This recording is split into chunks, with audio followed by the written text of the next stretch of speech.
এটা আমি কাটলাম, এটা দিয়ে কোমর পট্টি হবে। এটা দেখো 2 ফোল্ডে আছে, এবার আমি এটাকে 4 ফোল্ডে করে নেব। লম্বা সাইড থেকে আমি মাঝখান দিয়ে ভাঁজ করে নেব। দেখো আমি 4 ভাঁজ করে নিয়েছি। এপাশে আমার ফোল্ডিং সাইড, এপাশে আমার ওপেন সাইড। এবারে ড্রয়িং করি।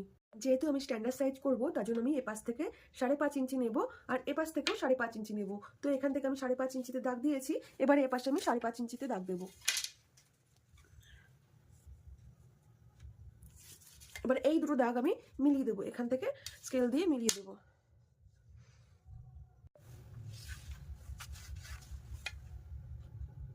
এবার দেখো মাঝখান থেকে এমনভাবে কাটিং করে নিলেই হয়ে যাবে। এই যে দুটো পার্ট, আমার ফোল্ডিং পার্ট দুটো, এই দুটো পার্ট এরকমই থাকবে। এখানে দুটো পার্ট আছে, আর এখানে আমার আছে 4টে পার্ট। এই 4টে পার্ট এই দুটো পার্টের সঙ্গে জাস্ট জয়েন্ট হবে।